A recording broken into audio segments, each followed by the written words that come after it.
Hi folks, I'm Matt and welcome to my top 200 games of all time. We are on game 170. Let's do this. It is Colors of Paris. Colors of Paris. I love painting games, and this is a great one here. You got these little painting meeples. You got these paintings. You're trying to collect the paint on the board. It's basically worker placement. You're placing around this board, but the board is always shifting around, so different items will be available in different areas. And you can always leave a painter there to maybe catch up and get, because you're always looking at what can I do now and what can I do later. What's the one meeple I want to stay on the board to do the action on the next round? It's a really smart game. Now you're collecting all this paint, and of course you're using it to paint these beautiful paintings. And the cube colors you need are on the back of the painting, and on the front, when you completed painting it, is a beautiful painting. The presentation of this is really neat. I love the little easels that the little paintings go on. Everyone is trying to think. You're always thinking 2 steps ahead in this game, and it's kind of, even though the game sounds kind of complicated, like, oh man, it's rotating around like a rondelle. Well, no, it just kind of rotates around, and the worker placement spots are a little bit different. But you can also look and see what's coming up and make some decisions ahead of time that will pay off in the future. Like I said, 2 steps ahead is what the game makes you think each time.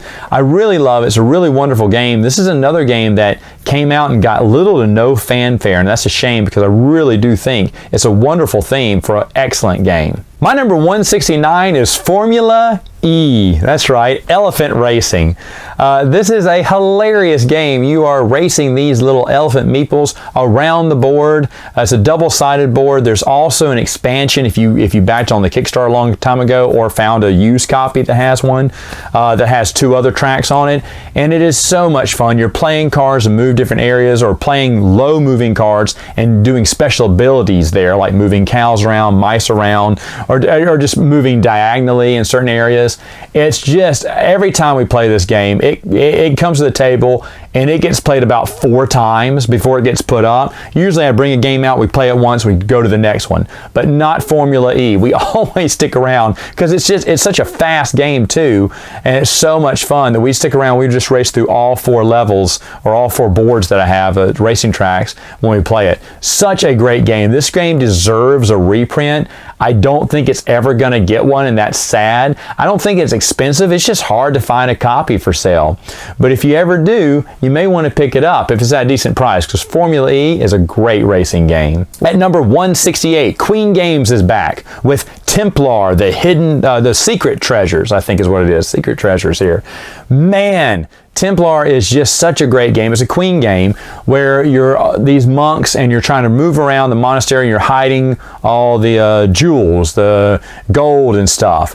And so you're playing these cards, and you cannot, everyone has the same deck, but you can't play a card that's showing that any of the other players played that previous round. So whatever card is on top of the deck, you can't play that. It forces you to move and play different monks and different characters to do different actions, and each character does a different action. It is a phenomenal game. I still see for super cheap online. I think Amazon still may have it for 15 bucks, and I see it for 15, 20 bucks everywhere. And it's just wonderful. It looks great. It plays really well. You're trying to move I think it's the bishop or the pope in there, to move to each area so he can score that round. Certain low scoring things like rings can score more than once, and it's just a very smart game. Now, to be honest, to be fair, if you do find a copy of this game, see if it has all the queenies. You may have to pay like, $10, $15 more, maybe 30 bucks or something, but it's well worth it with the queenies. I will never play this game without the queenies. In fact, as of this video, I haven't gotten it in yet, but I just finally found and ordered the very last queenie I was missing, and when I read the rules on it, it's going to make the game even better. I just know it. I absolutely love Templar, the Hidden Treasures, or the Secret Treasures, whatever it is. I love that game. I think it is so smart, and it's got a unique mechanic, and the queenies just work well to make the game better. So that is why it's number 168 on this list. All right, so 167. What is that? Sanssouci. It's a garden game. You're going there drafting tiles. You're playing cards to get tiles in a particular row and then placing them on your player board and then moving any of your men down through those gardens, and they can move to the side as long as they end their turn back into the same garden row that they started in, and that way you can score points. The lower down you go, the more points you can get. At the end of the game, of course, whoever has the most points wins. This is a really fun game, and I think it just recently got a reprint. I say that because my copy that I have looks very different from the copies I see everyone trying to sell now that look a little bit newer. Either way, this is a fantastic game. It doesn't look like much on paper as you're reading it. You're just drafting a tile and placing it on your board and then moving your guy. But there's a lot of strategy involved.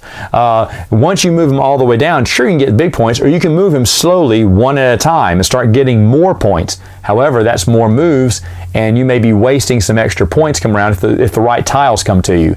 Yes, it is frustrating. Sometimes you can't get that particular tile of that particular row that you want, but that's okay. You can flip it over. He can become a gardener, and they can move past the gardener into the next place or ready spot available.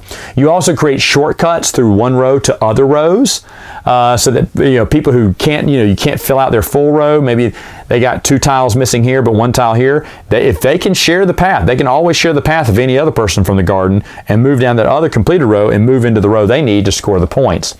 This is just a really great game. It plays really fast and it's so much fun. Another great game that's super cheap that you can get if you want it. Sanssouci.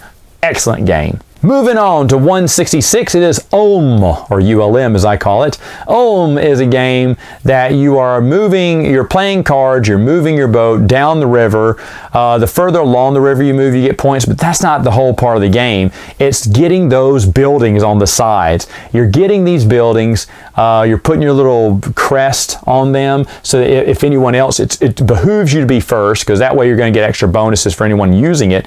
But also, you also want to use these to get more points in the game. Now, this game has a really cool idea where once you get cards, these cards can be held for set collection, which can score you some big points at the end, or you can just play it. But if you're going to play it, you have to play it immediately. It gives you a short-term benefit. So, do you just want to go around and just get short-term benefits, or do you want to hold on to them and maybe, it's not guaranteed, but maybe if you can get the three card set, you've banked some big points right there. Bigger than you could have if you would have cashed them in individually. I love that about this game. There is a lot of hard decisions. So many times, and I think this is everyone who's played the game, kicks themselves and goes, why did I play that card? Now I got the other 2. I could have had big points here. It happens to everyone. Another game I see for super cheap, especially secondary market, see this game for like 20 bucks. And it is so much fun. It looks really nice. It's got a nice little like 3D tower of the church.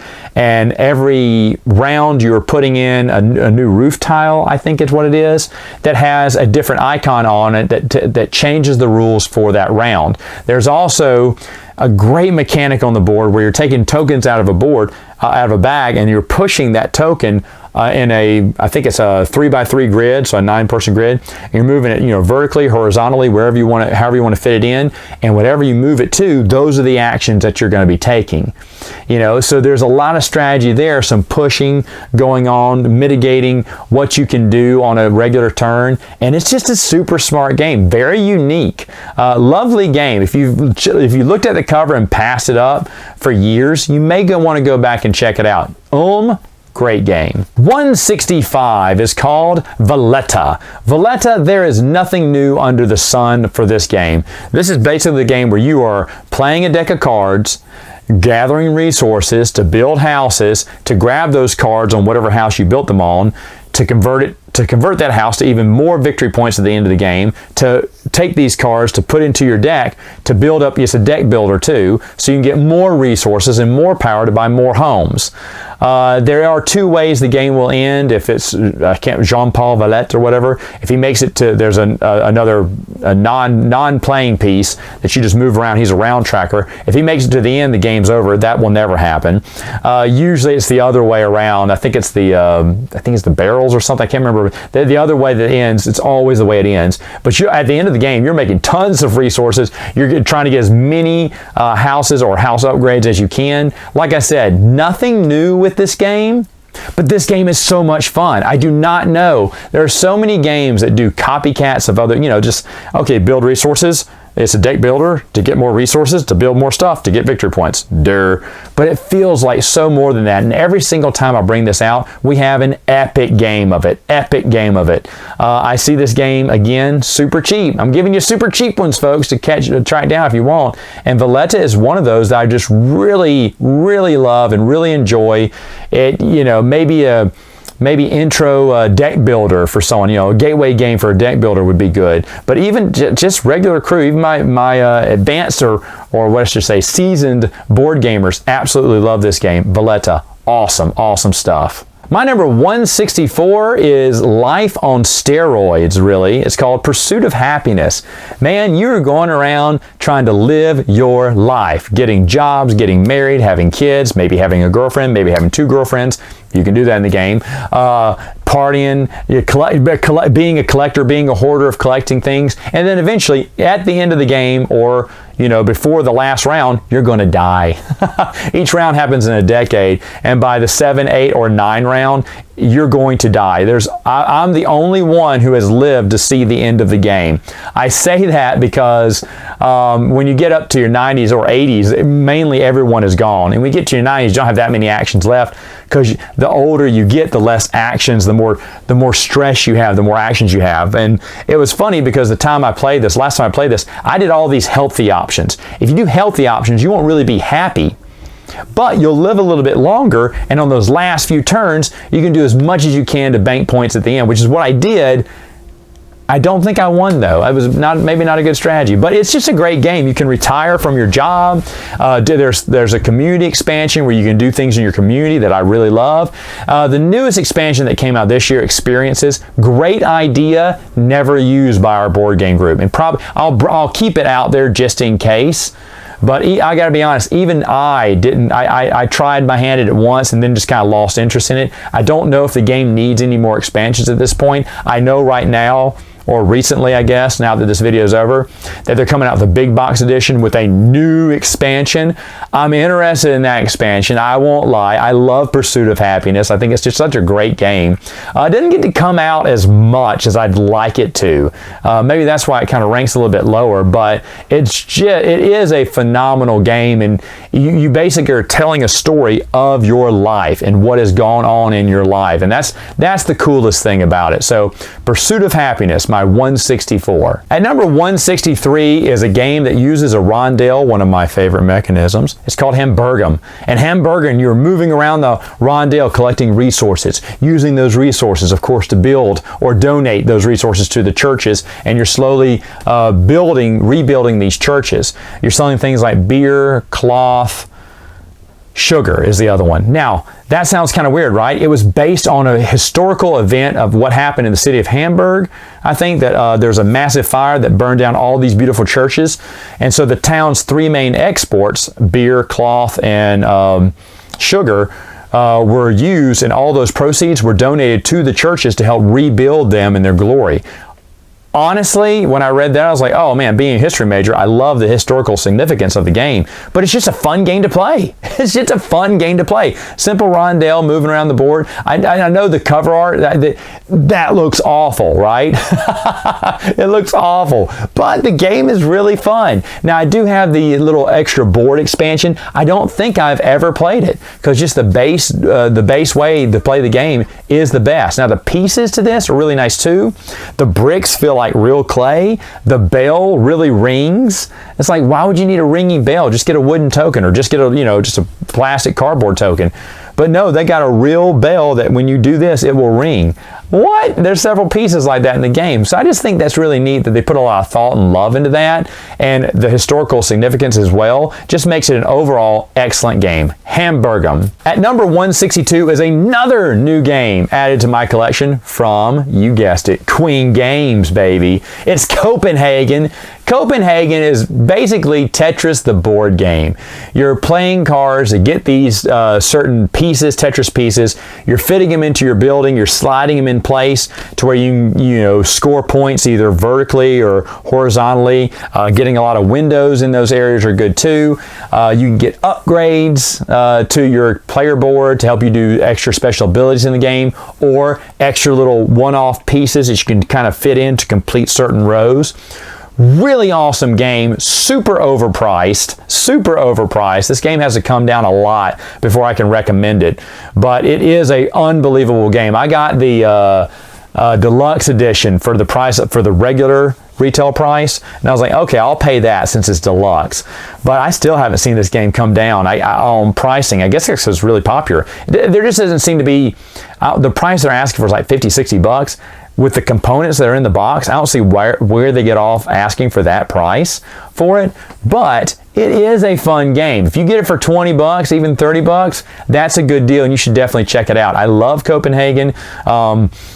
My nephews loved it. My board game group loved it. That was a big hit. It hasn't gotten to the table much recently now that I'm thinking about it. Some of these games I've played recently, and this is one I haven't for a while, but I need to bring it back out because Copenhagen, I mean, you leave it to Queen Games, man. They make some great games, in my opinion. I think you're going to see, this is one of very, very many you're going to see in Queen Games in my collection moving forward. And finally, at number 161 is Northwind. Northwind. You have these little ships. That's your player board. It's a 3D ship. It's not needed, but they did it, and I love them for it. And you're putting resources on your ship. They got these nice wooden pieces you can put in the ship hold. You are upgrading your ship, putting cannons on it. Cannons help you re-roll against pirates, your fight against pirates.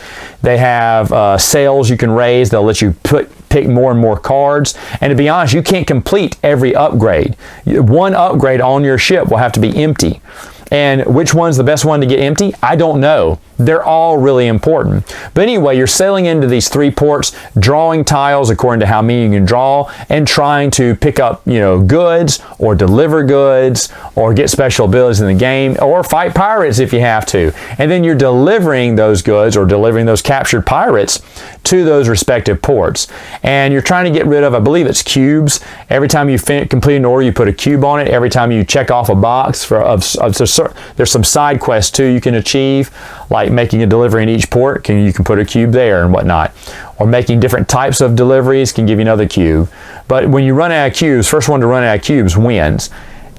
I love the game. The presentation alone, man, if those 3D ships don't sell you on this game, I don't know what will. It's easy to play, it's super fun, and like I said, it just feels so unique with the player boards feeling like little toys.